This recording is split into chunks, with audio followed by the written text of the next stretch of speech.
Chapter 40, October 1924. I hope Julia got her train all right. That's what's going through your mind right now, is it? Julia? Clearly I've gone wrong somewhere. Barney pulls me closer, and I lie my head against his broad chest. His hands stroke my naked back. No one's touched my bare skin since I was a child, and Julia would give me a good hose down outside the wagon. She liked you. I liked her. I didn't recognise her when she stepped off the train. She looked like an old woman. She is an old woman. You should have seen her years ago. A real beauty she was, turned heads everywhere we went. She's still a beauty if you ask me, just an older one. And sadder. Even when she was smiling, I could see the sadness in her eyes. I don't reckon she's ever got over losing Henry. We're not that different to them, are we? We'll be living and working together. Let's hope we don't fall out or life will be unbearable. I prop myself up on my elbow and lean in for a kiss. Turns out I do know how to love a man after all. Was it worth the wait? Barney asks between kisses. What? You know what? Yes. Yes, it was. Barney pulls a strand of hair away from my eyes and tucks it behind my ear. We should probably unpack. 5 minutes longer. Nell, this floor's doing nothing for my back. I'm an old man, remember? Need my creature comforts. Less of the old. You're a spring chicken. Anyway, the floor's not too bad. Barney wriggles around to find a more comfy spot. It's a shame Julia couldn't stay longer. I know, she could only afford a few days off. At least Fred's here a while yet. Don't have to go back till the weekend. I'm not sure he approves of me. Oh, don't pay any attention to him. He's picked up a few airs and graces at university, that's all. He'll love you as much as I do once he gets to know you. Oh, so you love me, do you? I thought this marriage was purely business. I think we both know that's not the case. He wraps me up in his big arms and we lie on the floor of our empty house, each as content as the other. Our first place together. We're only renting, but still, it's clean and modern.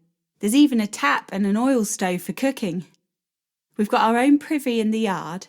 No bathtub, but one step at a time. I'd thought of inviting Fred to stay here, but I'm glad I didn't in the end. Apart from having no furniture to speak of, it's been good to have a bit of privacy on our first evening as man and wife. Where do you want this, Nell? Fred asks. By the fire, thanks. He dumps the armchair down and flops into it.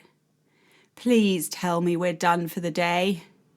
Yeah, that's everything. There's still a few boxes of Barney's left to sort, but all my stuff fit in one suitcase. You're a miracle worker. How many days have you been here? 4? 4? Blimey, you've got this place shipshape in no time. It looks like a proper grown-up home. Thanks, Fred. He's right. It does look nice. I've painted the walls cream and there's a matching cream rug covering most of the floor. It feels like fairy floss when you step on it. Julia gave me a few ornaments from the wagon as a wedding present, and they're in pride of place on the mantel above the fire. I wish she could have stayed long enough to see me put them up. Barney's present to me was letting me get his old armchairs recovered in dusky pink velvet. Must have cost him a fortune. He reckons they're not very manly, but I bet he don't complain when his bum hits the soft cushions. Fancy a tour? Go on then. The tour won't take long, for the house is tiny, more of a cottage really. We head through to the kitchen. That looks like the table we had in the old house. The very same. When Mum died, I got Florrie to store it in her yard for me. Pissed Joe right off. He kept walking into it on his way home from the pub, and I can't count the number of times he threatened to burn it. It was covered in moss by the time I was ready to take it back, but a good old sand and a few coats of oil and it's good as new. It doesn't bring back too many memories. No, the sanding was a tonic, like rubbing out the past. There'll be many new memories made around that table. What do you make of the oil stove? Very fancy. Now you just need to learn to cook. I give him a whack on the arm. I can stretch to making a tea. Want one? Yes, please. I'm gasping after lugging round those bloody chairs for you. With the kettle filled and on the stove, I continue with our tour. Our savings are too precious to spend on carpet, but I've sanded down the wooden stairs and they'll do for now. At the top, there's 2 doors, one on the left, one on the right.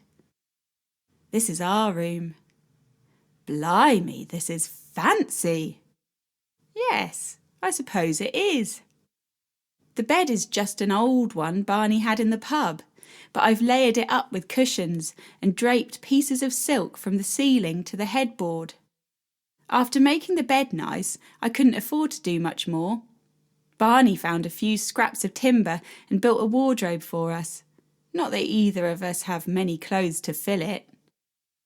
My shoebox sits at the bottom, same as in my last place. Barney don't trust banks, so we've agreed to keep a box each and put them together when we're ready to buy. What's that other room? I'll show you, but there's not much to see. I lead him across the hallway to the second bedroom. The walls are bare, and other than a dust sheet, the room is empty. Will this be a spare room? I'm hoping it will be a kiddie's bedroom. Seems like tempting fate to be painting it yet. We'll wait till it's time, then get it ready for the arrival. Well, I for one can't wait for that day. I'll be the favourite uncle, spoiling my niece or nephew with sweets and toys. Only if they see you more than once a year. You planning on coming back to Norwich when you're finished with your studies? I don't think so. I love it in Wales. The air there does me good, and the people too. You got anyone special? No, I'm too busy studying, but I'd like to meet someone and settle down one day. Fred? Yes? You've never resented me, have you? For sending you away, I mean. Fred walks over and wraps me in a hug. You saved my life, Nell. Well, that's going a bit far. Come on, you soft idiot. I can hear the kettle whistling downstairs. I'm back. Through here. Oh, has Fred left already? Yes, he didn't want to miss his train. You all right? Yeah, I just miss him, that's all. I wish he lived closer. Nell, being away from here has done wonders for him. Don't be regretting it now. I don't. It's just he's the only person who really understands me, knows what it's like to leave and start again somewhere else, as someone else. Well, there's no running needed no more. You're here with me. I'm your family now. I stand on my tiptoes and give him a kiss. Come and see the chairs. Fred brought them in for me. Barney walks through to the sitting room and shakes his head. I'm still not sure it's the done thing for a chap to have pink chairs in his front room. Well, you did say 50-50. You picked the house, so it's only fair I get to pick what goes inside. You drive a hard bargain, Mrs. Reed, and not for the first time. How does it feel to be a lady of leisure? Lady of leisure? So you don't need me down the shop no more then? Or doing the books? Or counting the winnings? I meant the factory. It's a bloody relief, I can tell you. I just can't believe I left of my own free will, rather than with a supervisor's boot up my bum. Well, there's plenty I need you for. You all right to mind the shop tomorrow? I need to meet a man about a dog. So long as you tell me what man And what breed of dog you're meeting? Barney sighs and sinks into pink velvet. I've been thinking about our money. We can't use a bank, and keeping it in a shoebox seems risky as hell. I've been thinking about us getting into the property game, putting our money into bricks and mortar. From what I've heard, there's good money to be made. And you'd have no trouble fixing the books to adjust for our earnings without drawing suspicion. Fine, but don't go promising nothing without talking it through with me first. 50-50. 50-50. Chapter 41. November 1924. You bloody bastard! I scream, moving my head as a dusky pink vase flies past me and smashes into the wall. If you shut your gob for 1 minute and listen to me, you'd know I've done the right thing. Barney's voice is so loud, the windows are rattling. In the mirror behind him, I see a few folk have gathered on the street outside, eager for the entertainment of our row. Seeing them gawping stops me in my tracks, and I move so close to him, his breath teases my hair. You're a bloody liar. I should never have trusted you. 50-50. I laugh, though I'm finding none of this funny. What a fool I was believing your claptrap. My hands push into his broad chest. Get out. He stands still. Get out! I know I sound hysterical, but I can't stop myself. Get out! I scream, pushing him hard enough that he takes a few steps backwards. Barney stares at me, his face red, his breath coming fast. Will he hit me? I doubt it. I've seen his fists fly with ease at chaps what have crossed him, but I doubt he'd use them on me. He shakes his head, grabs his coat from the back of the chair and marches outside. He bangs the door so hard I have to run to the mantelpiece and steady Julia's ornaments to stop them tumbling. I hear him yell at the onlookers on the street and they scuttle off in all directions, probably disappointed the show's over. After leaning against the mantel and catching my breath, I climb the bare floorboards to our bedroom. Our row has knocked the wind out of me, and I must look like Mum, huffing and puffing my way to the top. I cross to the wardrobe and take out my precious shoebox. My back slides against the wall and I slump against it, box open at my feet. Empty. Bloody empty. The bastard has taken all my savings, and all that remains are the faded letters spelling out self-made. What a bloody joke. Tears come, but they're not sad tears. They're hot, burning my cheeks at the shame of my misplaced trust. All these years I've struggled by alone, all those hours to save the coins. What was I thinking, placing my trust in an old rogue like Barney? Through the blur of my tears, I see Henry leaning against the door frame, shaking his head. I thought I taught you better, he says, though I know his words are only in my head. Mum appears beside him. I expect her to laugh, but instead she folds her arms and gives me a sad smile. Maybe she wanted better for me after all. I rub my eyes to clear them and give my head a brisk shake to rid the nonsense of ghosts. There aren't such things as ghosts, just the here and now and the mess I've made of things. I feel the tears threatening once more and slap my cheek hard to push them back. I replace the lid of the shoebox and make my way downstairs. Tea. Tea always makes things better. While I wait for the kettle to bubble on the stove, I pour myself a good measure of Barney's special whiskey and chuck it down my throat in one go. That will teach him. The liquid burns my throat, and it's a relief when the kettle boils and I can wash the taste away. I take my half-drunk cup, back up the stairs and pull out Barney's box. I don't know why I didn't do it earlier. Maybe he just put my money in with his. The lid rattles as it lands beside the box. His is empty too. Where's it all gone? What has he done? I won't get no answers from staring at two empty boxes, so I head back downstairs and begin clearing the mess we've made. One of my lovely chairs lies on its side, and a small wooden table lies top down. As I write it, I notice one of the legs wobbling. I'll need to fix that. This wasn't our first row, but it was definitely the worst. It was the first time Barney had taken his anger out on the furniture anyway. Mind you, it's better to have things out in the open than be like Olive and Cecil, mouths pinned shut while anger and sadness eat them up from the inside. Or I could be married to a man like Joe. Florrie admitted he's restless, misses his travelling days and feels trapped by marriage and children. He don't have the words to say how he feels, so drowns those feelings in beer. That's a coward's way, if you ask me.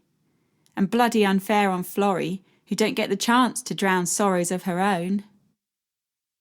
I've calmed down and am sweeping the last few shards of vase when Barney reappears.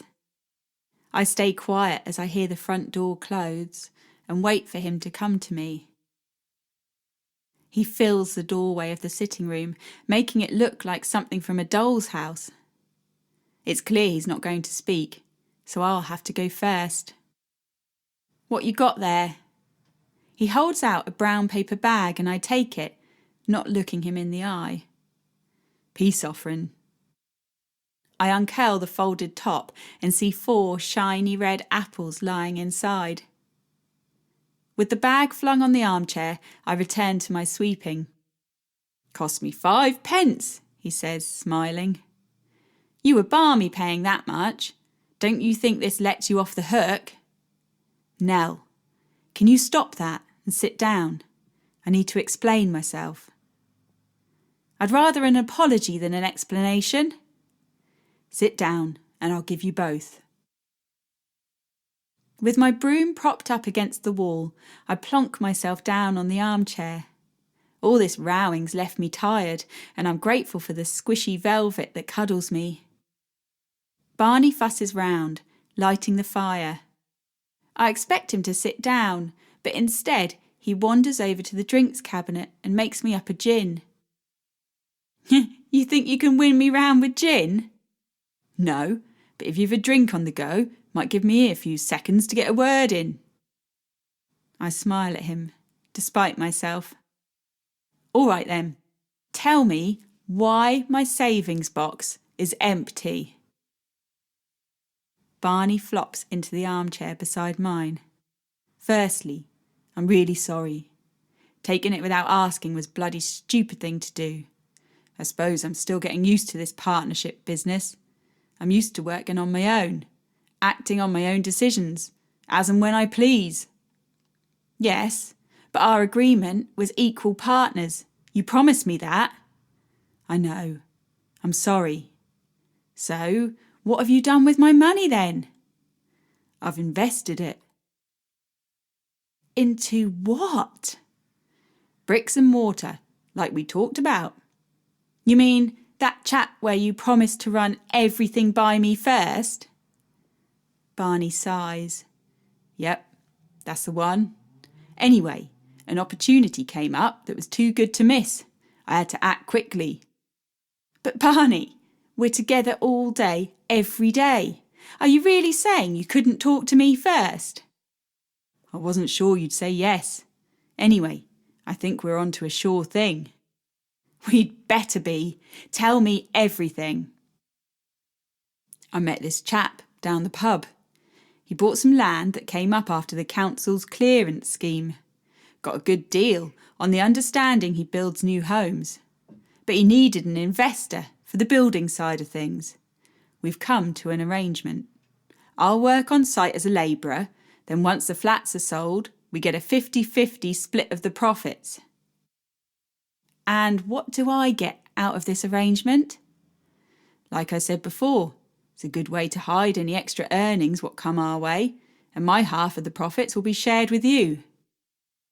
Right, and what about the fruit and veg stall? I've given it up. You've given it up? Without asking me? It's not like I've been working there much anyway. True, but it all sounds very risky to me. Nellie, with the yards being knocked down, there's a real shortage of housing in the city. If ever there was a time to get into property, it's now. I sit quietly, thinking over all he's said. I can't fault his logic, but the fact he didn't consult me still stings. All right, I can see you've got a point, but I need to make one thing clear. What's that? You broke the terms of our agreement. I'll let that slide, just this once, but I promise you, Barney, if you ever do it again, I will walk away from this marriage quicker than you can say 50-50. Understood? Understood. Good. Now how about I finish up in here and you can cook us dinner? Yes, boss. Chapter 42, December 1924. I rub my eyes to push away the sleepiness that's hanging over me. It's been non-stop since Barney got involved in property. He's been labouring as well as ploughing money into investments and is out all hours on the site. At least he trusts me enough to step away from the bookies, otherwise he'd have no time to sleep. It does mean long days for me though, for the horses keep racing and slips keep flooding in. Walk around Norwich at midday and you'll find many fellows with their heads in a newspaper picking out the right horse to try their luck on. You can be sure a good amount of those bets will be headed our way. Little Johnny walks in through the back and we all shush him as he says hello. Quiet's needed as we sit round listening to the Newmarket race on the wireless. It's a right motley crew we got gathered in the shop. There's 5 runners now. 4 of them are just out of school, but one chap must be heading for 60. Barney took pity on him when he couldn't find work and brought him into the fold. He's not as quick as the young fellows, but he knows half the betting men in the city and don't look out of place in the pubs. Then there's my assistant, Stephen. He don't much like having a woman for a boss, but he'll have to get used to it, for I'm here to stay. Stephen's face goes all shiny and pinched as the horses race round the track. He'll be praying as much as the rest of us for Misty Hill to win. There's good odds on her, for us, at any rate. Plenty of slips have come in for Indian Prince. If that one wins, it'll be a bad day for us, for the odds are 4-1. It's that tense in the shop. We all jump out of our skin at the banging on the door. Coppers are on their way! Bugger, I can't be found here with the slips and cash. Think. Stephen, help me load the cash from the safe into my bag. Leave it, we need to get out of here. Just do as I bloody say. Stephen stands rooted to the spot, bubbles of sweat popping from his face. He wrings his hands, looks this way and that, and jumps each time another fist bangs. I slap his face so hard he doubles up. Sorry, but we got to get going. Help me with this, quick! The slap did the trick, and he follows my lead. We pile notes and coins into the clock bag as quick as we can. A few fall to the floor, but there's no time to pick them up. A hammering comes on both the front and back doors. You sure they're locked? Certain, but it won't take the police long to get through. I'm taking the cash with me. You distract them in here so I can get away. I need to get out too. Look, with the money and slips gone, there's not much they can charge you with. If they come in heavy-handed, I'll make sure you and the others are well compensated. All right? Without waiting for Stephen to answer, I nip across the hallway into a side room. I close the door behind me, turning the key and slipping it into my pocket. There's an old dresser on one wall, and I shove my shoulder behind it till it's wedged behind the door. It won't keep the coppers out long, just enough for me to make a hasty exit. Banging fists turn to thuds of a battering ram. They'll be through in a minute. There's a chair in the corner and I drag it to the window. It's only got 3 legs, but I send up a prayer it'll be strong enough to hold my weight. It wobbles as I climb up, but the legs hold and I reach the window. Lucky I'm small, for only me or a child would fit through. "This is a police raid. Remain where you are. Nobody is to leave the premises."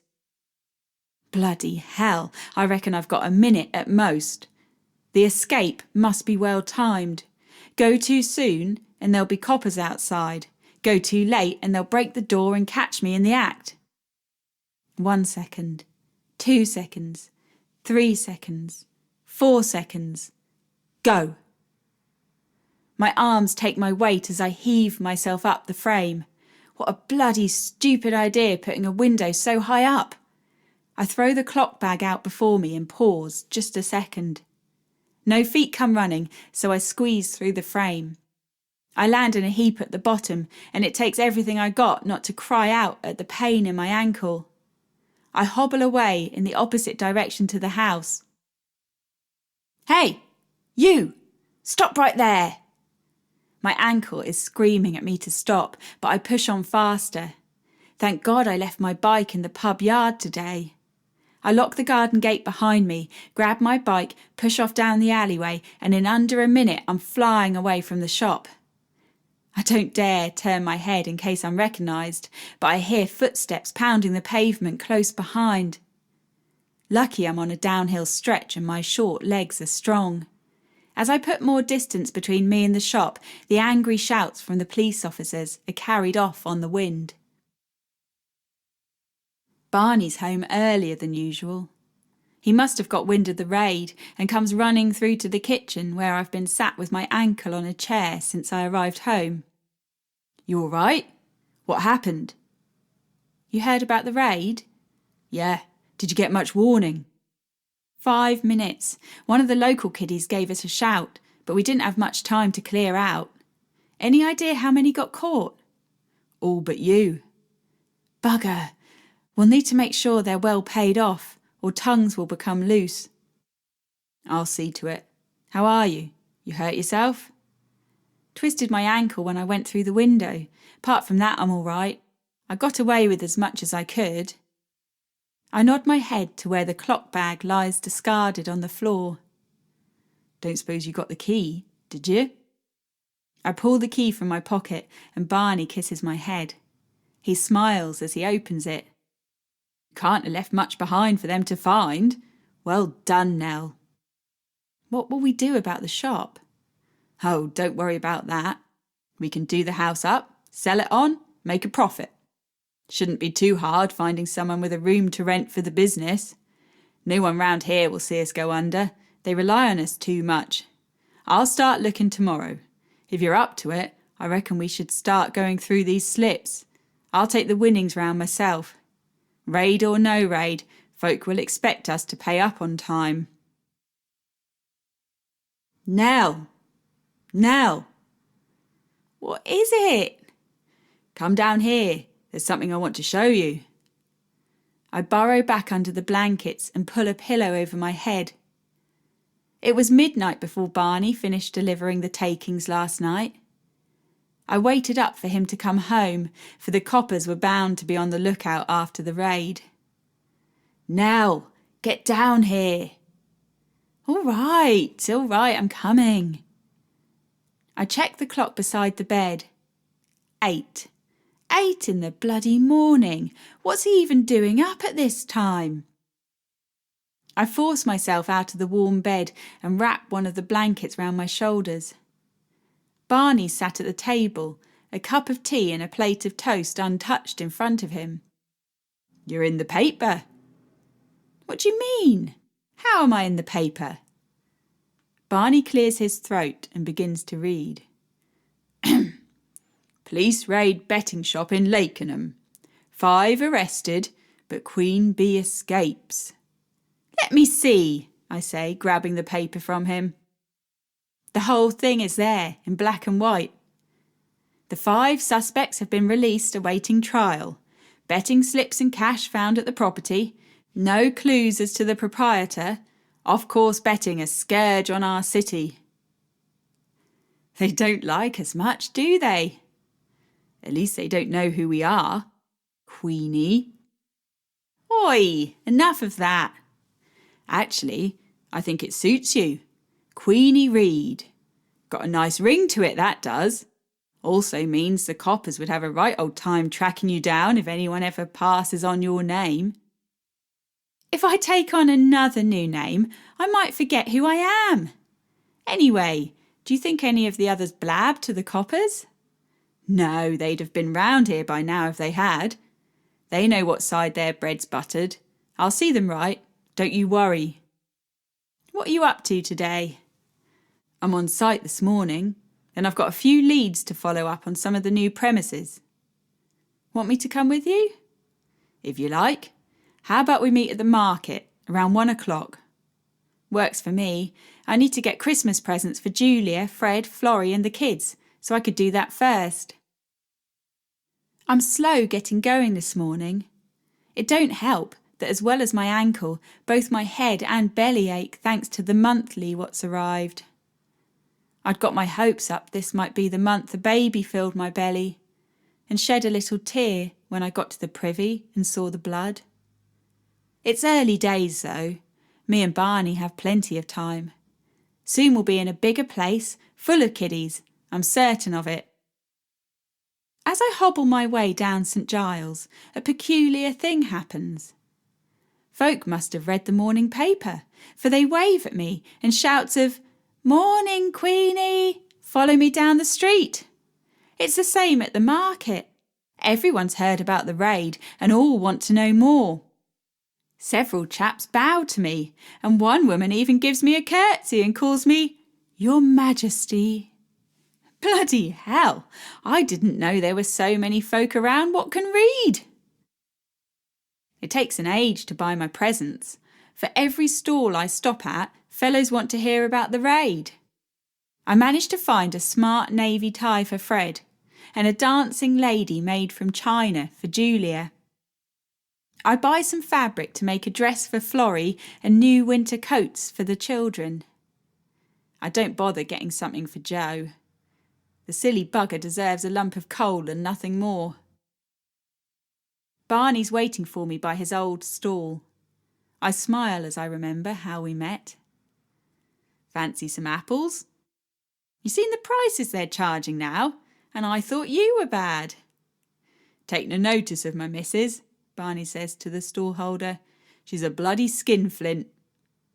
Come on, I say. Where are we headed first? Magdalen Street. Let's get going then. The room on Magdalen Street is just what we're after. An old widow owns the house and she's desperate to earn a few bob on the side. She shows us to the front room and tells us this is the one available. It looks straight out onto the street. So long as we keep the curtains closed, it shouldn't be a problem. There's no electric in the house, but we didn't expect there to be, and we're used to working by lamplight. The room smells musty, like it's been shut up for decades. Well, Mrs. Sharp, I think this is just what we're after. You understand we'll need a key, and would require access to the property till fairly late at night. Oh, I know what you're up to. I wasn't born yesterday. So long as you keep me out of it, you're welcome to the room. I just need your names, so I know who I'm dealing with. Of course, Mrs. Sharp. I'm Barney, and this here is my wife, Queenie. Chapter 43. April 1933. It took the worst row we've ever had, but I'm finally here, ready to be checked over by the doc. Waste of money, Barney says, but I don't reckon you can put a price on peace of mind. And anyway, he owes me. After making a profit on his other building projects, he's poured all our savings into a bloody block of flats. I don't doubt ours will be a beautiful flat, but a flat don't count as a family home. He's given up, and that hurts more than anything. I'll see you at 2. You're not coming in? You know I bloody hate hospitals. Go in healthy, come out sick. So I have to do this alone, do I? The blood is boiling in my veins. So much for a partnership. He's no different from any other bloke once you scratch the surface. It's not right for a chap to be there when the doctor's poking round your private parts. It's nothing you've not seen before. I'll be waiting for you as soon as you're done. I promise. Barney goes to kiss me, but I turn my head and storm towards the hospital. It's an enormous building, and the receptionist is less than helpful with her directions. I walk corridor after corridor with no luck. Sick people lie in beds moaning and groaning.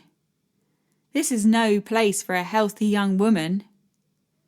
Maybe Barney was right, and I should have let sleeping dogs lie. A young doctor walks past me, studying a pile of papers in his hand. Excuse me? Yes? I'm looking for Dr. Greystone. Ah, you're on the wrong floor. You'll find him on floor 5. Thank you. I climb the mountain of stairs, up and up. I don't trust these newfangled lifts. I find floor 5 easily enough and know I'm in the right place, for it's mainly women around, and most of them have big bellies. An old man with thick-rimmed glasses leans against a desk, scribbling notes onto a page. I cough, but he don't look up. Hello? Yes, how can I help you? I'm here for an examination. I see. Can I take your name? Yes, it's Nellie. Nellie what? Reed. We don't appear to have anyone with that name on our list. Do you go by any other names? I might be down as Ellen. Ah, yes. Here you are. An examination and an X-ray. Right. I'll get a nurse to take you to a cubicle where you can change. She'll explain how it all works.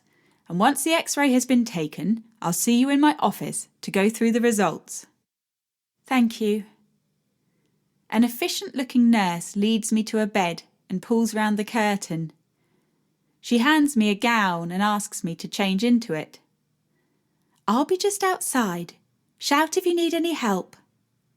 Help? Getting undressed? What on earth does she think I'm here for? That's very kind, but I think I can manage.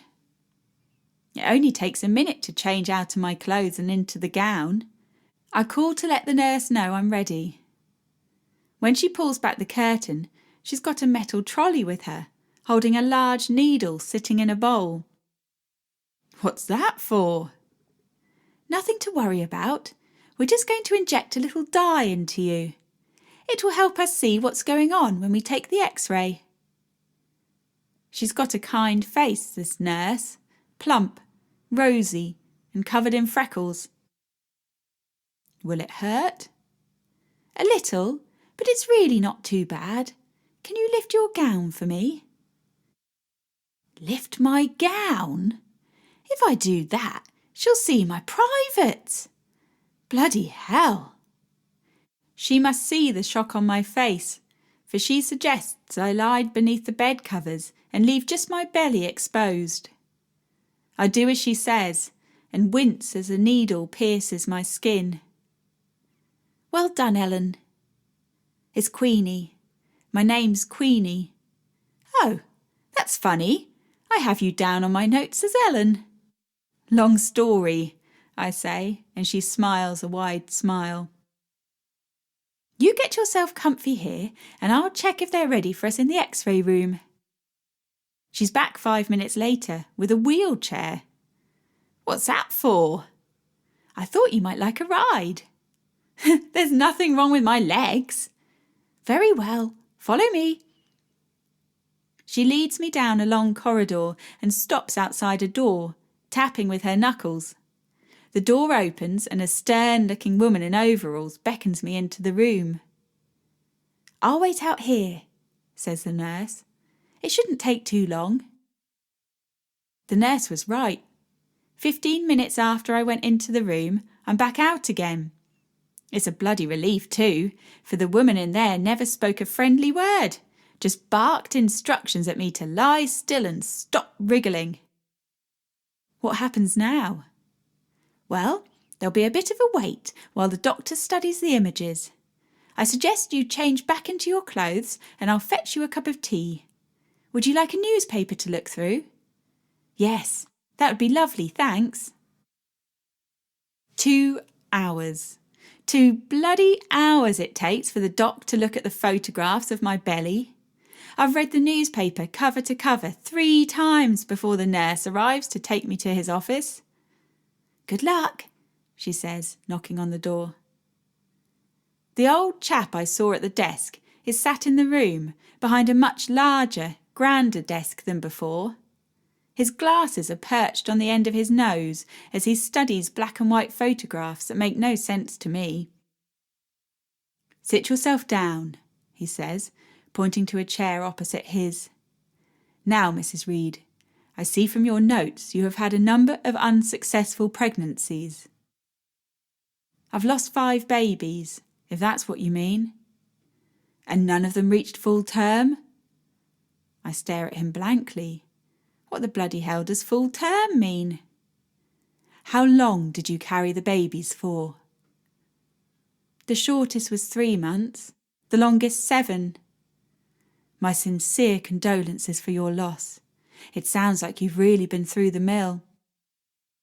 My eyes fill with tears. I mustn't cry here in this office. It's important to be strong. That's what Barney says anyway. The doc starts speaking again. "Well, looking at your x-rays, I can see where the problem lies." "You can?" "Yes. You have what's called bicornuate womb." "A what?" "In layman's terms, your womb is the shape of a heart, and it shouldn't be. In fact, your condition is often described as a heart-shaped womb." "Have I done something wrong?" "No, you've done nothing wrong at all, Mrs. Reed. Your womb will have been this shape since birth. We often find that women with your condition struggle to carry a baby to full term." "Can you fix it?" "I'm afraid not." "So, if I have another pregnancy?" "It will be unlikely to last the full 9 months." There's a strange ringing in my ears, getting louder and louder. It's hot in here too. I fan my face, but it does no good. The doctor passes me a glass of water and a box of tissues. But I don't cry. I save my tears for later, in private. "Do you have any questions, Mrs. Reed?" I shake my head and try to stand up, but the room is spinning and I flop back into the seat. "Let me get you some sweet tea. I realise this has been quite the shock." "There's no rush to get up. You stay there as long as you need." The doc disappears off to fetch me tea. What will I tell Barney? Why me? Why not one of the others? It's not like my sisters have had any problems popping out babies.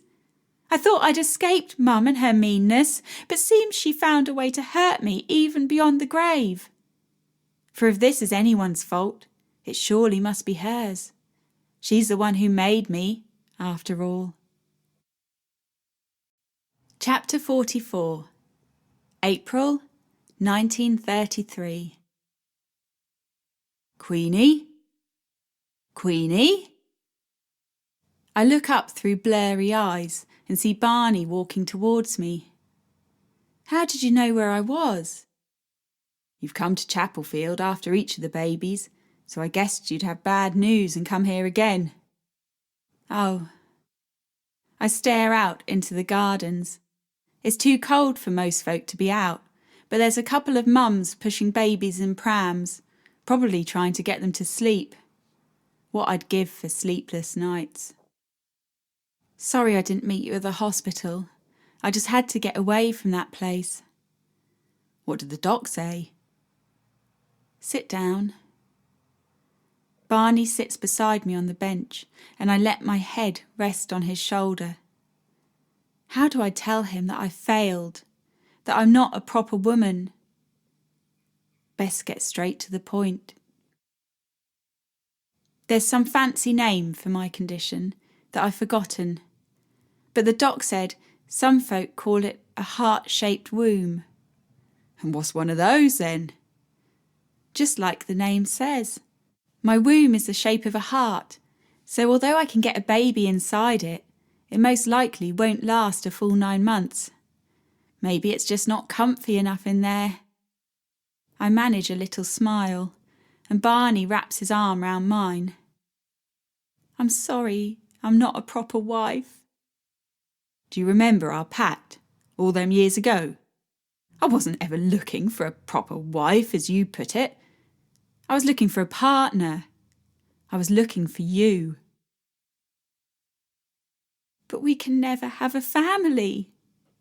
A family is what I've always wanted, ever since Julia and Henry taught me what a family should be. We're each other's family, and you're not short of nieces and nephews to look after. It's not the same, though, is it? No, it's not.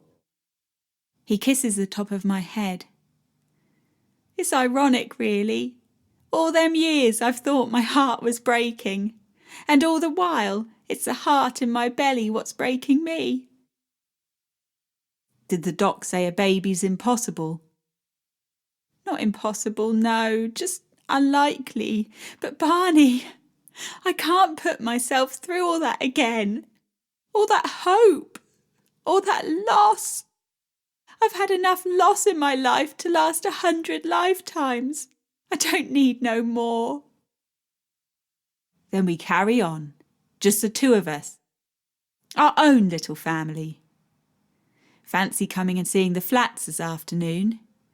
Looks like we'll be able to move in by the end of the week. No, not today. I'd like to go and see Florrie. Can Stephen mind the shop? Of course. You go. A woman's shoulder will be better for crying on than mine. See you at home later on. Nell, this is a nice surprise. Come in. Is Joe around? No, he's at work. Then we'll be at the pub till late. Are you all right? You look like you've been crying. I went to the hospital to get checked over. And? Seems kiddies won't be in me and Barney's future. And they know that from one hospital visit, do they? They know what they're talking about, Florrie. I had an X-ray and all. I'm so sorry, says Florrie, cupping a hand beneath her enormous belly. What about you? Is the doc happy with how things are going? It all seems fine for now. He was bloody annoyed I'd got myself in the family way again, said I must do nothing but rest. And are you? Resting, I mean. It's hard to rest with kiddies to care for and Joe's meals to see to. He don't help? Not a man's job, is it? Stupid bugger. I'll pretend I didn't hear that. Look, Nell, I know it's not the same, but there'll always be children in your life. Mine love you. And aren't you godmother to Olive's eldest? Yeah, bloody joke that isn't all. I think she only picked me to get at Cecil. I'm hardly going to teach the poor blighter about the Bible, am I? No, but you see my point. You don't understand. How could you when you've so many children of your own? Florrie looks awkward, and I'm sorry I snapped. We've been getting on much better lately, and I don't want to spoil things with her. She looks like she could do with me being around. If I'm honest, she don't look well. Her skin is grey, and I'm sure I spotted a bald patch on her head when she bent down. How long have you got to go? I say, pointing to her belly. 2 months. Bloody hell, you sure you're not having twins? I'd better not be. Look, Nell, I'm going to need all the help I can get with this next one. My health's not been too good lately. How about we share it? Share what? The baby. You'll be a special auntie. I'll make sure you get to spend more time with it than the others. Joe's that drunk most of the time he won't even notice. Most of the time he don't have a clue what's going on. I know you mean well, Florrie, but I don't need a consolation prize. I'll help you any way I can, I promise, but it will always be your baby. It can come and stay over at our place, though. That would be fun. You mean the new flat? When you're moving in? End of the week. I hated Barney for buying it, but now I see it's for the best. A chance to start again. You'll have to come over at the weekend and have a snoop around. Bring the kiddies too if you like. I will. I didn't think you were coming. I didn't stay long with Florrie. It was lovely seeing her, but it was hard to see her big belly. Either I was going to go home and cry myself into a stupor, or come and find you and try and make the best of things. Well, I'm pleased you came. What do you think? You really helped build this. Yep, poured my muscle and money into these beauties. You like them? I stare up at the red brick block of flats. All have large windows, and each flat has its own balcony. No wonder I've not seen you for months. It must have been a job getting these built. Well, it's not like I've been working on my own. Fancy a look inside? Lead the way. Everything in the block smells new. Everything looks fresh and clean.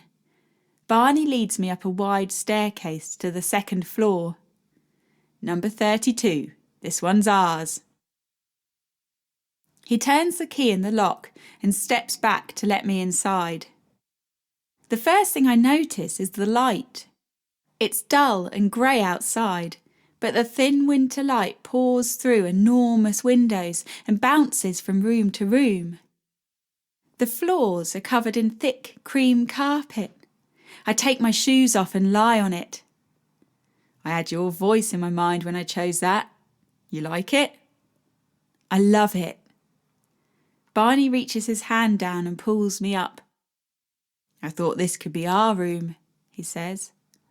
I follow him into a large cream room with one wall entirely made of window. Show me more. Next to this one, there's 2 spare bedrooms. My heart twists and I swallow down tears. Those bedrooms shouldn't be spare, and we both know it. All those rows about him choosing a flat over a house, and all the while he'd been planning on somewhere big enough for our children to live too. I pinch my arm to distract the tears away. I don't look inside the extra bedrooms. If I do, I'll see a cot and gurgling baby in my mind's eye, and there'll be no chance of keeping the tears at bay. I think you'll like this, he says, opening another door. Bloody hell, a proper kitchen. There's a sink, an oven, worktops for chopping veg and making a cuppa. There'll be no excuse for my awful cooking now. Come through, see the sitting room. The sitting room stretches the width of the flat. On one side lies a huge window, on the other, doors leading out to the balcony. Barney opens them and I step out to views across the whole of Norwich. This is almost as good as the view from Mousehold. Better, I'd say. More going on, more people to watch. I don't know what to say, Barney. This place is perfect. And I've even saved the best till last. You have? Follow me. We head back down the corridor to a door I'd walked straight past when we first arrived. I'll let you open this yourself, he says, stepping back. I push the door open and burst into tears. What I'm crying for I can't say, for sadness jumbles with happiness, loss mixes with hope. Our own toilet, our own taps, our own hot water, our own bathtub, our own beautiful bloody bathtub. Chapter 45, June 1933. I catch Olive's eye as she downs another glass of wine. She shakes her head in a message to say nothing. Poor old Olive. She don't look happy. Neither does Cecil. I squeeze through the mass of bodies and flop down beside her. You all right? Fine. Who's watching the kiddies? Cecil's mother. Mine can't be trusted not to have a drink. She sounds bitter, spitting out the words and taking another glug of wine. And don't you say anything about me turning out like her. This is my first evening out in months. I deserve a drink. Things no better with Cecil. Nell, I know you and Barney have your ups and downs, but thank your lucky stars you didn't marry a bore. He's even boring in bed. Have you seen the way he speaks to people? 2 minutes is all they can take before they move off to find someone more interesting. Have you thought about getting a job? Could be a nice distraction. Cecil doesn't like the thought of me working while the children are still small. I suppose that's fair enough. Yes, but I'm going out of my mind. Between the nanny and the cleaner, there's nothing left for me to do but while away the hours in a boring version of hell. She reaches across to the small table beside her and tips the dregs of a bottle into her glass. You should eat something. Let me make you a sandwich. Olive laughs, but it's a hard laugh, an unkind laugh. Look, just because you have no children of your own doesn't mean you can start treating me like one. Suit yourself, I say, and leave her to her wallowing. Is that the door? Barney asks me. I didn't hear nothing. I'm not surprised with all this racket. I'll go check. Moments later, he's rushing over to me. Alice is at the door, says Florrie needs you. I hand him my champagne glass and rush to find Alice. What is it, love? What's happened? The baby's coming. Mum asked me to fetch you. Wait there. I'll grab my coat. We hear the screams from halfway down the road. Where's your dad and brothers? The boys are at Sarah's. Dad's down the pub. Of course he is, I mutter, hoping Alice don't hear. Are any of the others at home? Ethel? Maria? No, it was you Mum wanted. All right, let's see what she's up to then. Alice opens the door and leads me up to Florrie's room.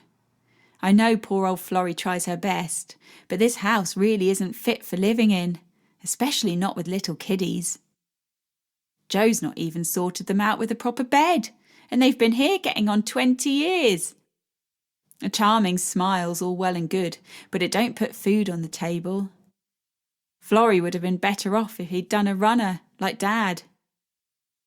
She's lying on her mattress, covered by greying sheets.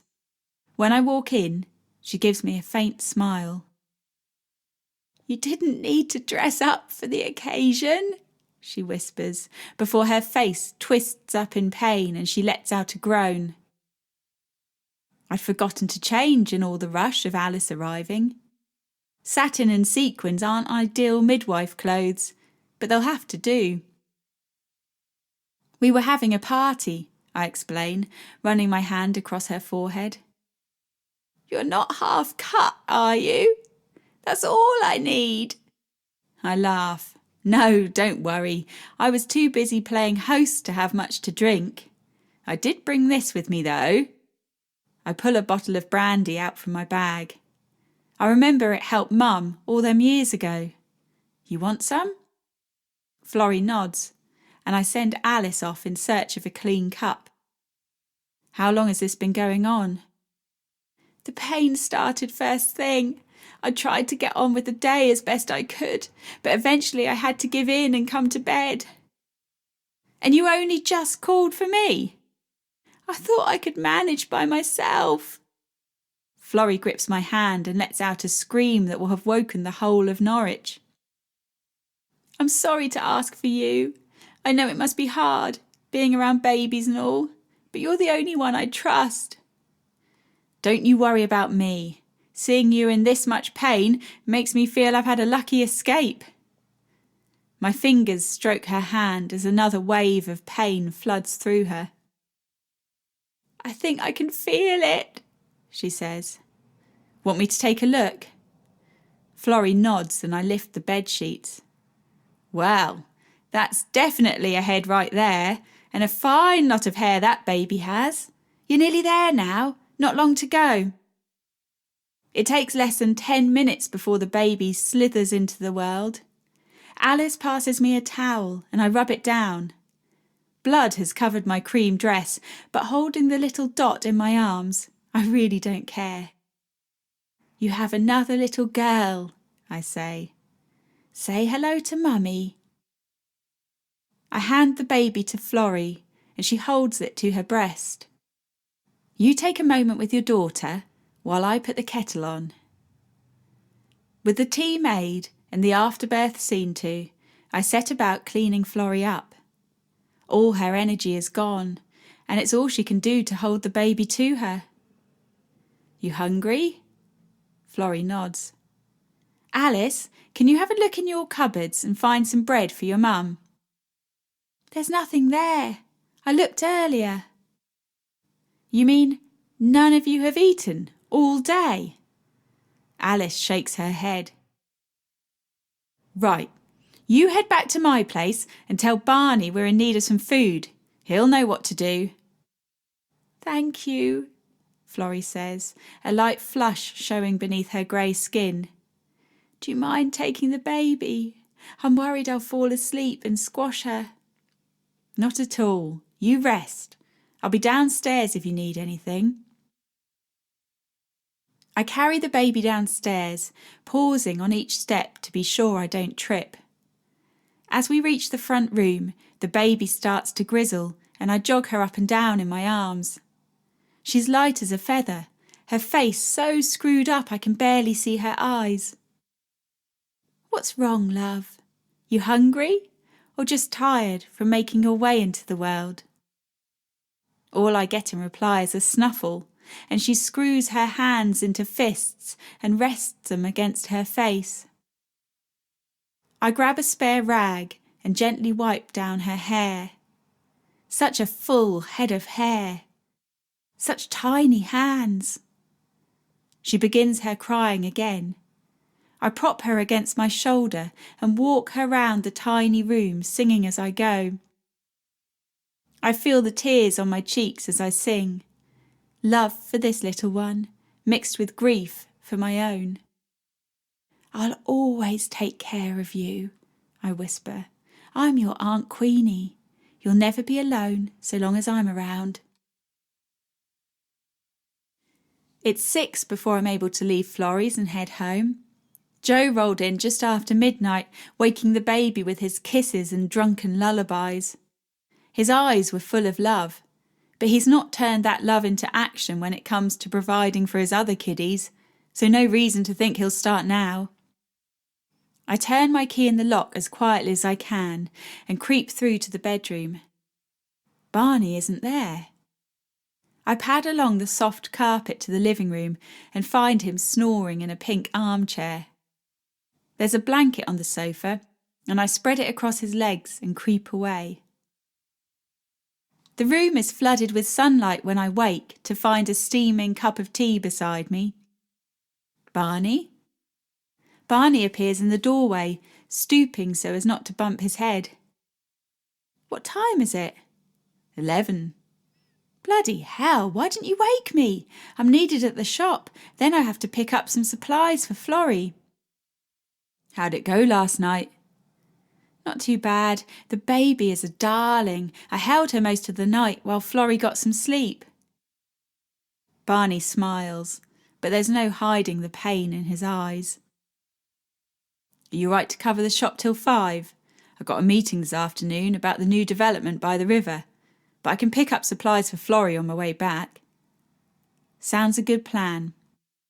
Was Joe pleased with the new addition to the family? Seems so, but how well he'll care for her is another matter. Stupid bugger. Barney grins. Don't you be passing on your foul language to your new niece, will you? Have they got a name for her? Not yet. I'll ask Florrie when I see her. Only me, I call, letting myself into Florrie's house. Come on up, she calls back. Be up in a minute. I've got a few bits and pieces to put in the pantry first. She must be tired, for there's no argument shouted down the stairs. I give the shelves a good old wipe before putting the food away. There's stuff that looks suspiciously like rat droppings on most of the shelves. I sweep it off with a rag and brush it outside into the yard.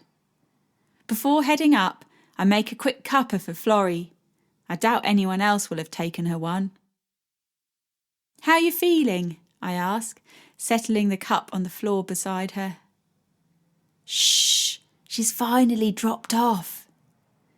Sorry, I whisper. You come up with a name for her yet? Barbara. A pretty name for a pretty girl. Did you manage to get some sleep?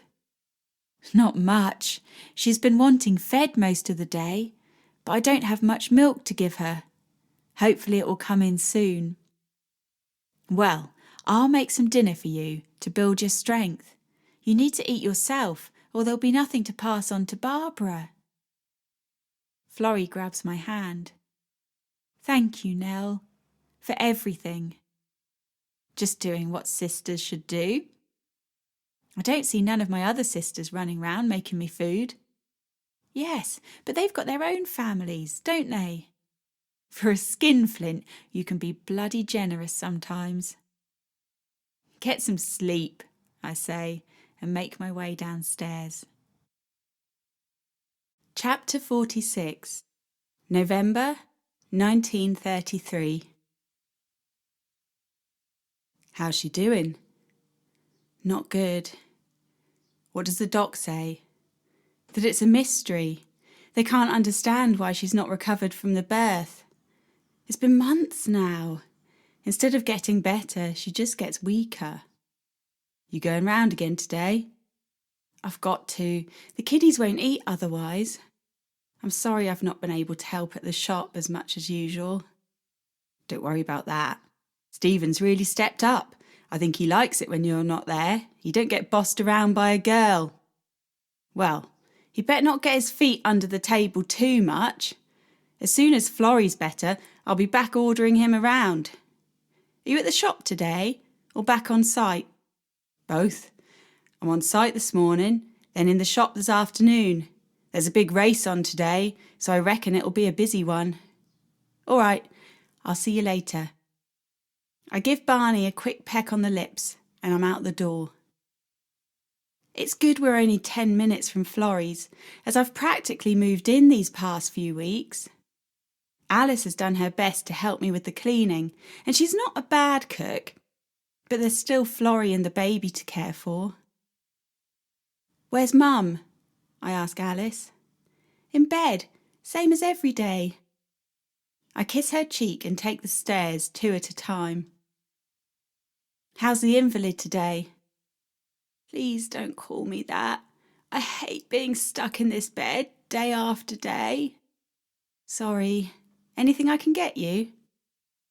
I could do with a scrub down, as you can probably tell. I don't say nothing, but the smell hit me as soon as I walked in. It's a smell what scares me, for it's one I've met before, when I was caring for Henry. But Florrie's younger than Henry, so I'm probably worrying over nothing. I leave Florrie in peace and heat some water for the bowl. She's drowsy by the time I make it back to her. You sure you wouldn't rather a sleep than a wash? All I ever do is sleep. I'd like to be clean if you don't mind helping. Of course I don't. Put your arms round my neck if you're able.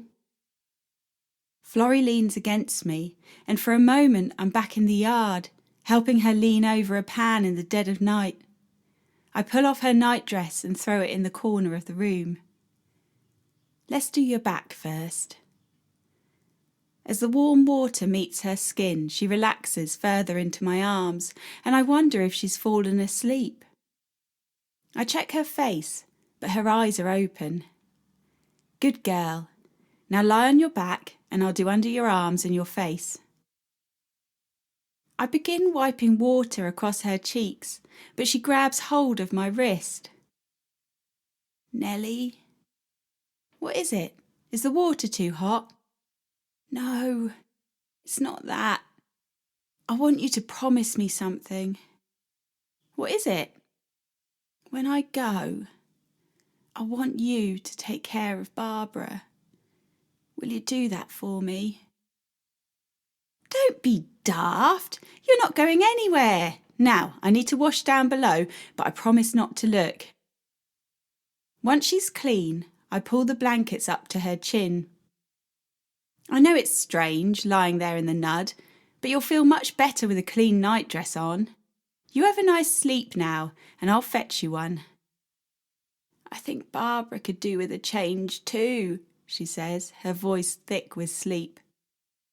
I look in the cot, where Barbara is grinning, waving her arms and legs around like she's doing a dance. She's pretty pongy too, so I hold her at arm's length and take her downstairs to find some clean clothes. I give Florrie an hour before I go up with her fresh nightie. She's lying still as a doll. Her face looks peaceful and for once not in pain. It seems a shame to disturb her, but I don't want her catching a chill lying there with nothing on. I creep over and give her shoulder a shake. Florrie? Florrie, it's time to wake up. I've got your nightdress here. She don't move. Bloody hell, she's sleeping deeply. I shake her shoulder a little harder and her head flops to one side. My belly starts fizzing and my heart pounds in my ears. This time I grab both shoulders and shake even harder. Nothing. Florrie, I say. Florrie, please wake up! Wake up! Beside the still Florrie, Barbara gurgles and kicks about on the floorboards.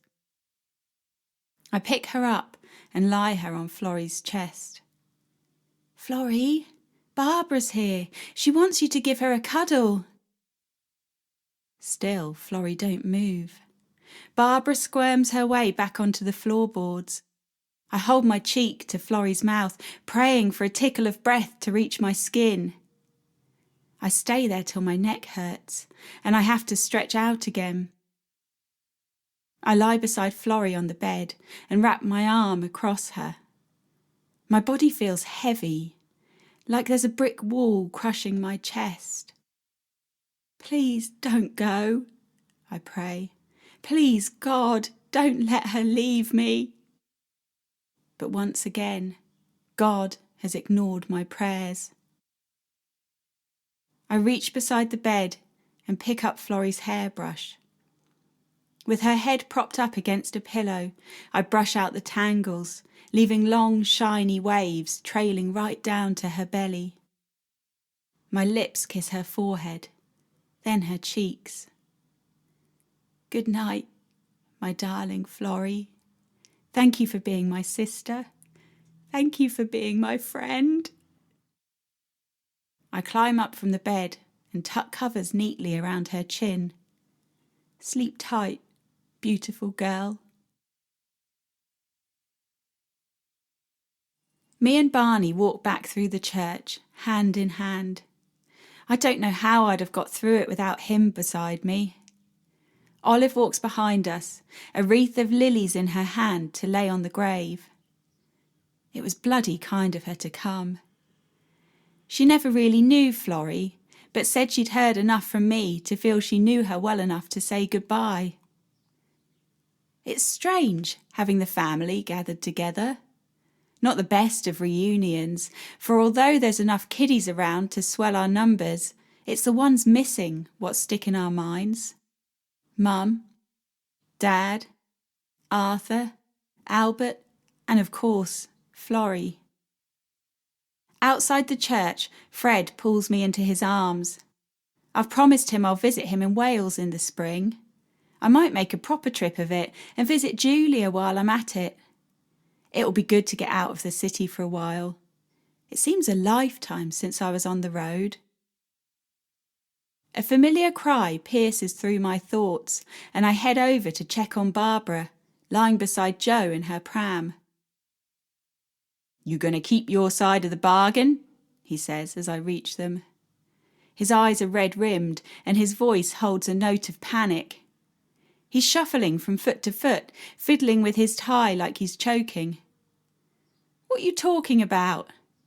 "The deal you made with Florrie before she snuffed it." "I've no idea what you're on about, Jo. I never made no deal with Florrie." "She told me. She said Barbara would be all right." His eyes near enough fall out of his face, he's staring at me so hard. Sweat prickles his brow, despite how cold it is. Barney appears beside me. "Perhaps you could explain to us what this supposed deal was." Jo runs his hands through his hair, looking from me to Barney and back again. "She told me you got it all worked out. She said Barbara would be all right. She said... A sob escapes his mouth, and he turns to brush away tears. "She said..." He's jiggling round that much I want to grab his arms and pin him down. "Bloody hell, Jo," I say, losing my patience. "Just spit it out, will you?" "She said you'd have Barbara." "What?" Barney looks at me. "Queenie? What's he talking about? It's the first I've heard of it." "She asked me to take care of Barbara. Nothing more." "That's not what she told me. Said you'd agreed to take her in." "But she can't have. She only asked me hours before she died." "Oh, God, she said she was going to ask you and that you'd say yes. You have to, Nell, or it's the orphanage for her. The others can go to my mum's, but there's no way she can look after a baby." "But can't you look after her? You're her father, after all." "And how exactly can I do that? I'm a working man. Fuck's sake, Nell, I can barely look after myself." He looks defeated, staring down at Barbara, a lonely tear dropping down into her pram. I look at Barney. His face is creased with impatience, like he wants to shake some sense into his brother-in-law. "I'm leaving now. Either you take the baby home with you, or I'll wheel her down to the orphanage on my way home. Will you do it? Please, Nell, for Florrie." "We'll take her," Barney and I say together. Jo marches off, and we're left with the pram between us. Bloody hell. "Couldn't have put it better myself," Barney says, reaching over and squeezing my hand. Chapter 47, December 1933. "Don't forget the decorations. We're celebrating properly this year." "I won't, don't worry." "And can you post the cards off to Fred and Julia? They'll struggle to get there on time as it is." "I should have posted them last week." "Well, you've had a fair bit on your mind," Barney says, reaching into the cot and tickling Barbara's chin. "Now don't you girls be getting up to mischief while I'm out, will you?" "No chance of that. There's that many nappies to wash, it will take me the best part of a day to get through them." "Is it today we've got Olive and Cecil coming round?" "Yep, 6 o'clock. I've not checked how much sherry we've got left. I think Olive might have drunk most of it last time. Could you pick up some more?"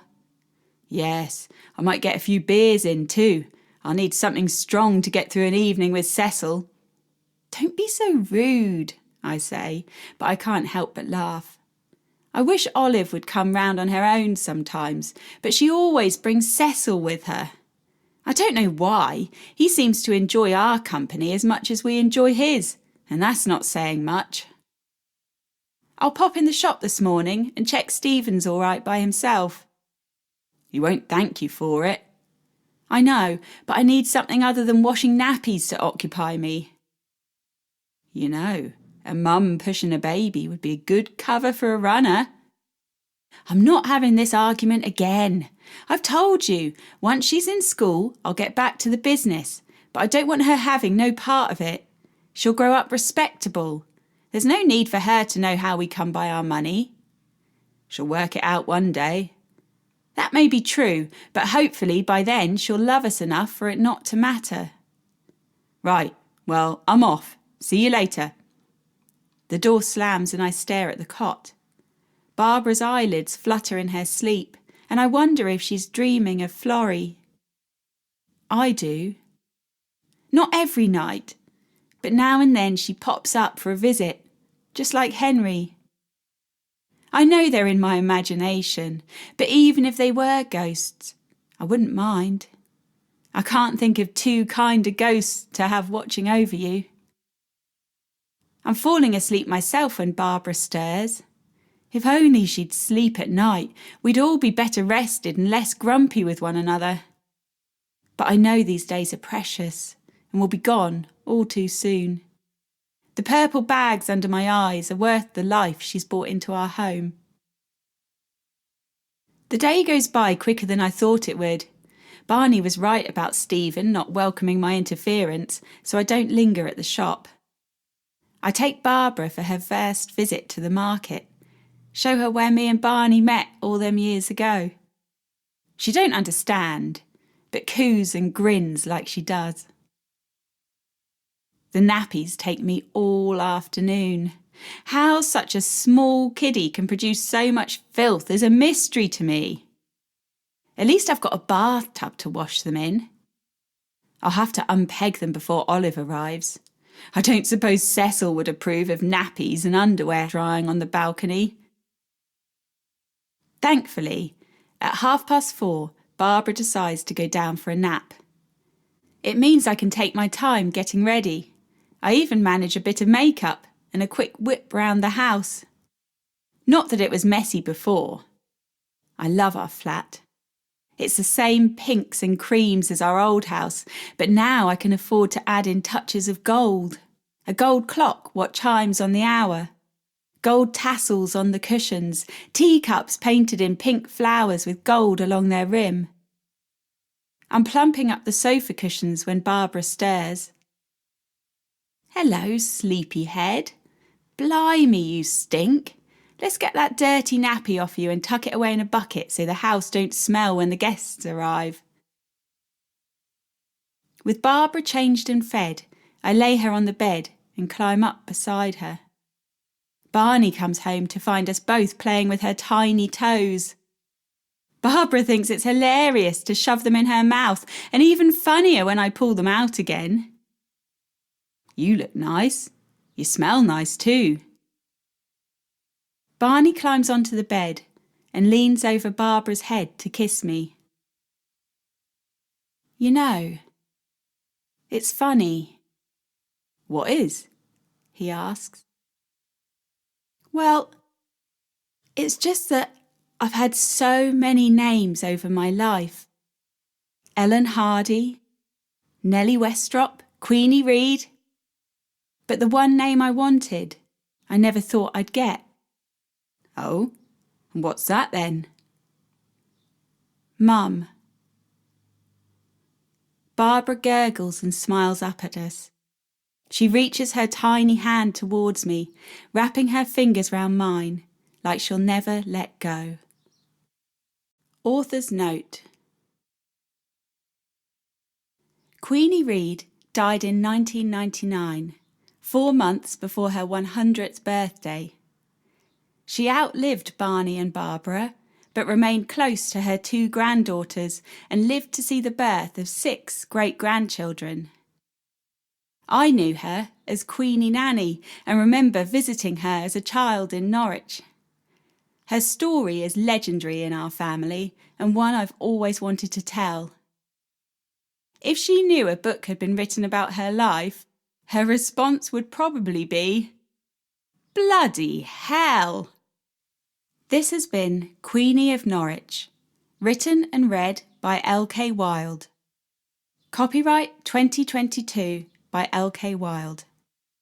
Recorded and produced at Moorville Studios by Jennifer Grober.